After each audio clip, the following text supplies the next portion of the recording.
Fam, welcome back. Part 2 of the People vs. Denzel's GOAT case. For this video, we're breaking down his 2000's run. That's all his movies from the year 2000 to 2009. And please be easy, ladies and gentlemen. There is a ton of heat in this decade for Denzel, so if you don't like the placement of your favorite, check what's ahead of it before crying in the car. Same rules apply as the 90s list. This is a ranking of his movies, not his performances. We'll only take that into consideration if we need a tiebreaker. Now, if you like the material, tell it to the button. If you're subscribed already, be sure to share the channel. This 20K ain't gonna reach itself. Number 12, The Taking of Pelham 1, 2, 3. The 2000s saw Washington enthusiastically embrace the action superstardom that previously eluded him, culminating in 3 of his 5 collaborations with director Tony Scott. Unfortunately for fans and colleagues alike, Denzel had already delivered a much more well-rounded hostage negotiation movie 3 years earlier with Spike Lee's Inside Man. Pelham sees solid working chemistry between Washington and Travolta. We also get a third entry in the Denzel and Gandolfini sweepstakes, admittedly the worst of the bunch. The movie cleared 150 M's on a $100 million budget, and where was that budget spent? We couldn't tell you. What we can tell you is that by the time we get to the top of this list, the movie's placement will mirror the film itself. Forgettable. Number 11, Remember the Titans. Yeah, pump your brakes, calm down. The movie is dope. The more we look back on the 2000s, the less it seems like a real time and space. In a decade that saw a surge in sports films like Coach Carter, The Blind Side, and Friday Night Lights, Remember the Titans is the most memorable film in a long since forgotten subgenre. Based on Coach Herman Boone's 1 in a million story of integration to undefeated, the film is less of a focus on sports and tenacity, more of a pat yourself on the back moment for whites who wanted to feel good about race relations at the time. Just calling it like we see it. The film had several bright moments throughout, including a breakout performance from a 10-year-old Hayden Panettiere, the consistency we've come to expect from Wood Harris and Ryan Gosling in one of his earliest roles. Take note of that. Denzel raises the floor and ceiling of every project he attaches his name to. It just so happens that this film's ceiling without him possibly could have been a straight to Disney Channel release. Number 10, Out of Time. Sort of a loose interpretation of Kevin Costner's No Way Out, Out of Time sees Denzel and Carl Franklin joining forces again following the highly underrated Devil in a Blue Dress. While it undeniably falls short of its cinematic predecessor, there's still a lot to like about this movie. For starters, thriller/mysteries are a staple addition to Washington's bag, with hits like Courage Under Fire, The Pelican Brief, and Fallen under his belt. If it's one thing you know Denzel is gonna do, it's get to the bottom of it. Adding Sanaa Lathan and Eva Mendes in doesn't hurt either. We also get the kind of well-executed plot twist that makes you want to rewind to see what you missed. If there's one trade-off that comes with a murder mystery, however, it would be the limited emotional range actors find themselves working within. Denzel's most distinguishing trait is his ability to make audiences feel the emotions his characters wrestle with. Unless your director can do what Wayne Kramer did with Running Scared, you're probably not getting the most of what the genre has to offer. That being said, even the greatest at what they do are bound to miss once or twice. I just wish my benchmark could net 20 million in some of the most iconic love interests of the decade. Number 9, Great Debaters.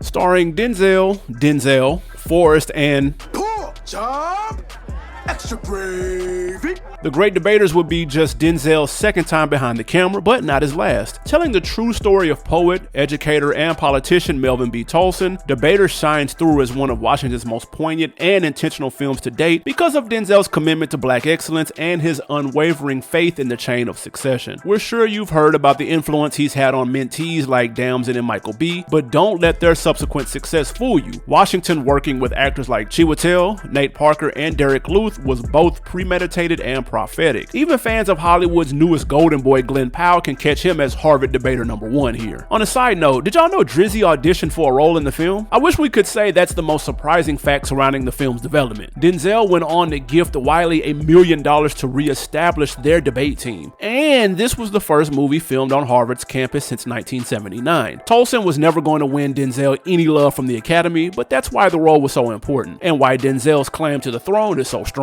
Number 8, Antoine Fiser. Let's play 2 truths and a lie. A, Denzel signed on as the lead to ensure the film would get financed. B, the film won him an NCAA Image Award for Outstanding Supporting Actor. Or C, Denzel's normal fee of $20 million per movie was significantly cut back, resulting in a total budget of just 12.5 M's. If you guessed D, all of the above are true, you'd be right. With a career spanning more than 3 decades by this point, Denzel's cosign was strong enough to turn an idea into a blockbuster, i.e. Antoine Fiser going from a Sony studio security guard to the silver screen. Writing 41 drafts before eventually selling his screenplay to 20th Century Fox, Antoine is portrayed by a newcomer in Derek Luke, the same role that Cuba Gooding Jr., Will Smith, and Mekhi Phifer all expressed interest in. While the first two are phenomenal actors in their own right, we can't really see them doing this role justice. Mekhi Phifer, on the other hand, well, this was prepaid in full. All bets are off. Still, Derek Luke's performance was so captivating you won't even notice how sparse Denzel's screen time was. With this being Washington's debut behind the camera, we're sure he wasn't tripping off that. If you stuck around for the third act, let us know down in the comments which actor delivered a jaw-dropping performance with less than a paragraph's worth of dialogue. Also, how many of Washington's 12 roles throughout the decades were biopics? Was it 2, 4, or 8? We'll pin the answer down in the comment, whoever gets it right first. Number 7, Deja Vu. When promoting his 2016 adaptation of Fences, Washington reflected on 3 directors who had an immense impact on his career: Spike Lee,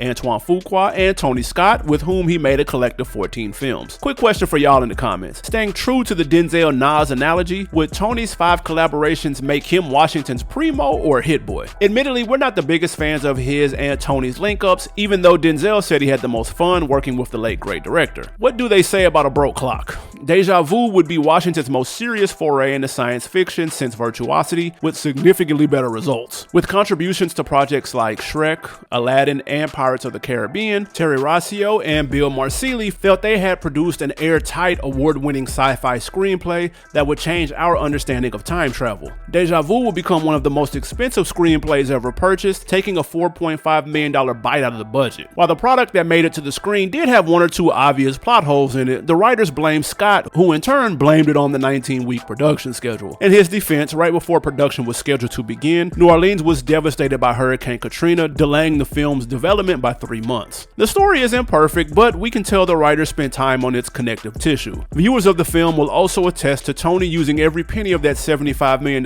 budget, including the biggest stunt ever filmed in New Orleans, the ferry explosion in the film's opening scene. On a micro scale, we would argue the film expanded Denzel's portfolio and at least partially influenced Tenet's creation with his son nearly 15 years later. On a macro scale, this would prove to be Paula Patton's breakout role, making films like Precious, Mission Impossible Ghost Protocol, and the criminally underrated Jumping the Broom possible. We would tell you about Patton and Denzel reuniting on the set of Two Guns, but then what will we talk about in the 2010s to current Denzel video? Number 6, Man on Fire. The remake of a 1987 Scott Glenn film, Tony Scott's version sees a significant boost in critical and commercial love, albeit with an hour of extra material to sit through. By this point in his career, Denzel had been on the big screen for nearly 25 years, with about 15 of those being at the top of the craft. Needless to say, all those deep postseason runs were starting to take their toll, with Washington claiming to have been bored with acting around this time. This film would be the jumpstart he needed to lock back in. Spending 10 days with advanced weapons training specialists in preparation for the role, he would surely reap the benefits in films like The Book of Eli, Safe House, and The Equalizer. With a gritty visual approach that filmmakers say was inspired by City of God, we get nearly 2.5 hours of Denzel dropping bodies all across Mexico City. The star of this one had to be Dakota Fanning, who ended up taking Spanish, swimming, and piano lessons in her preparations for the role. Despite all that coaching she went through, she still needed a stunt belcher because she couldn't make herself burp on command. We probably could have gone our whole lives without knowing that fact. All of this preparation amounted to an 85% return on investment at the box office, cult classic status, and this fire-ass bar by Denzel. Forgiveness is between them and God. It's my job to arrange the meeting. That's called motherfucking bar. You know nothing about that. Number 5, Inside Man. Spike's first film to cross 100 million at the box office, Inside Man sees Denzel opposite Clive Owens in a mental chess match for the ages. With 3 Oscar winners and 3 nominees padding out the cast, Lee's heist caper is what happens when an unstoppable object meets an immovable force. On this latest watch, we found ourselves transfixed with the supporting cast. We all know whose names adorn the marquee, but Chiwetel, Jody, and C. Plum kept the story flowing in ways that a first-time viewer might not fully appreciate. Heist films explore some of Hollywood's oldest tropes. After all, what can be more American than robbing a bank and riding off into the sunset? So it's refreshing to see writers going to extreme lengths to subvert an audience's expectations. With their 4th at bat together, Washington and Lee have more room in the budget than ever before. Even the Cartier diamond ring we see at the end of the film is the real deal, valued at $1.5 million. There have been talks of a sequel with Lee at the helm and Russell Gurwitz reprising screenplay duties. Spike even confirmed that all of the key characters were running it back. Ultimately, that sequel fell apart due to a lack of funding. To quote Spike,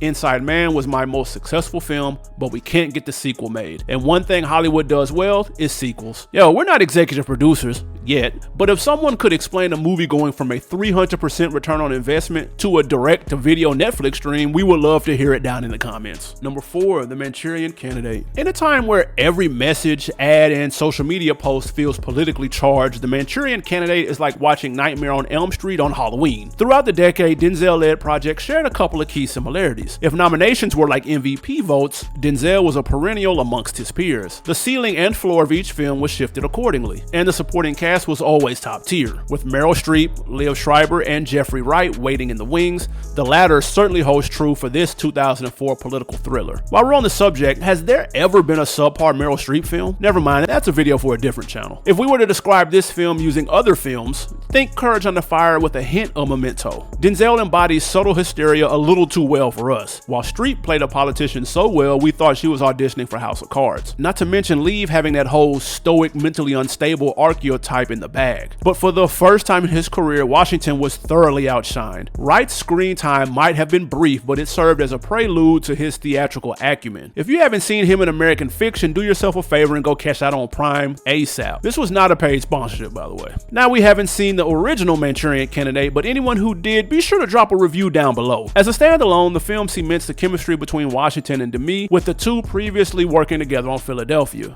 Number 3, Training Day. Playing the roles of Jake Hoyt and Alonzo Harris respectively, Ethan Hawke and Denzel Washington toe the line of morality and mayhem in ways you would hope are exaggerated for dramatic effect. Can we all agree that Ethan Hawke had the worst first day on the job in history? A lot of Denzel fans, especially the casuals masquerading as fans, would claim Training Day is Washington at his best. While it's certainly one of his most memorable performances, the movie itself does have a few stretches. We at CT would like to think of movie theaters like portals into alternate dimensions, asking audiences to suspend their disbelief. But we can't ignore the fact Alonzo forced Hoyt to light up 15 minutes into his shift. Harris is obviously a master manipulator, but if you can get strong-armed into serious drugs before the credits start rolling, you probably don't belong in law enforcement, let alone narcotics. We're not going to spoil every exploit, but if this is how Harris treats his rookies, we can't imagine how he's been staying afloat this long in the criminal conspiracy game. Going into Oscar night, Russell Crowe was the presumed favorite for Best Actor in a leading role. He had won all the precursory awards leading up to it. Call it a guilty conscience, call it a historic upset, but Denzel snagged the elusive award after his third nomination, and if we're being honest, it was the least deserved of the three. Like we said in the 90s ranking, Denzel as Malcolm is peak cinema. Might put that on the Mount Rushmore of performances, but fans who watched the film know Denzel wasn't even the lead actor. He was top billed, and his portrayal of Alonzo is captivating from start to finish, but Hawke definitely had more screen time. It was his Training Day after all. Let's stop and take a moment to appreciate what Fuqua accomplished with this one. He only had 2 feature films under his belt by 2001, with the majority of his time behind the camera coming from music videos. Not only would he secure the proverbial Most Improved Director award, he got his team some hardware in the process. Also worth noting, T. Rogers, the founder of the Black P. Stone Bloods and Baldwin Village, gave producers the green light to film in the jungles in exchange for casting real gang members. If you're a fan of masterful performances, unique cinematography, and films with Dr. Dre and Snoop, Training Day will not disappoint. Number 2, John Q.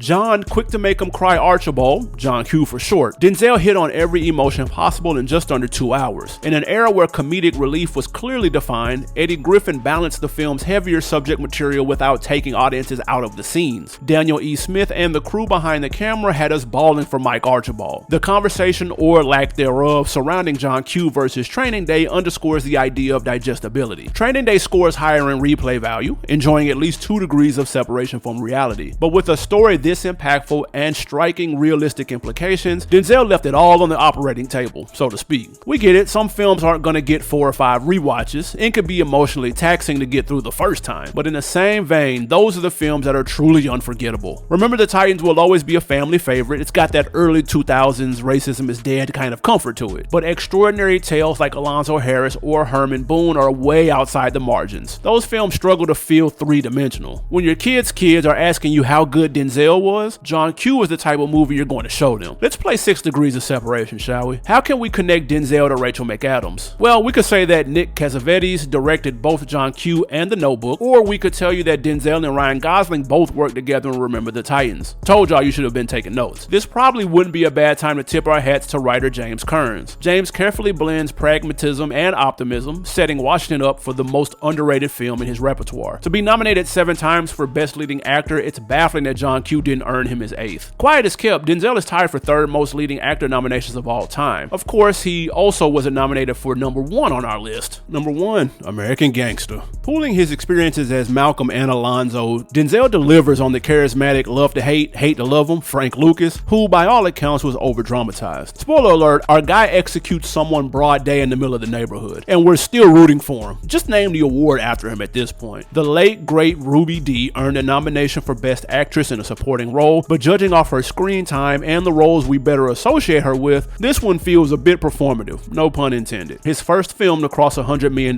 budget, Denzel took a step further after 3 previous profitable collabs with Tony Scott. Washington called in Big Bro Ridley for their only film to date. Ridley would claim this film one of his most massive undertakings of his career, with 360 scenes filmed in 180 locations. Easy as it is to forget, this would be Denzel and Kroll's second time working together after 95's Virtuosity. Hollywood really is a tight-knit community when you think about it. Continuing his trend of working with hip-hop's most active actors, appearances include T.I., RZA, and Common, as well as fellow acting greats Cuba Gooding Jr., Clarence Williams, and Chiwetel Ejiofor. They did Idris so crazy though, you might as well call his appearance a cameo. Maybe just as impressive as the film itself, the Jay-Z album that spawned from it. Ho was invited to an early screening, which inspired him to make American Gangster the album. Composer Mark Streitenfeld, who blended blues and soul into the score when trying to match the 70s setting of the film, might deserve an executive producer credit in the liner notes. Speaking of unofficial inspiration, we know Damson had to have studied this movie front to back for his portrayal of Franklin Saint. Yo, don't forget to cop that merch too, support the channel. Thank you. If you want a close-up look at inconsistent awards, look no further than the irony of American Gangster. On his previously mentioned 7 nominations, Denzel only won for Training Day. In a role that eerily resembled Alonzo Harris, Washington as Frank Lucas didn't even sniff a nomination. And I'll give you a little fun fact before we wrap. Former DEA agents Jack Toll, Gregory Kornilov, and Luis Diaz filed a lawsuit against Universal Pictures, stating that the film was fictionalized and made the agency look bad. The lawsuit was dismissed since they couldn't trace the characters back to any identifiable agents. Talk about the shoe fitting. Whoa, roll the credits. But before you walk out and throw away your snacks, hit that like, some subscribe button if you haven't, and see us about that super thanks button. Again, peep that 90s Denzel list here, and be on the lookout for that 2010s list coming soon. CJ Williams for CT, I'm out.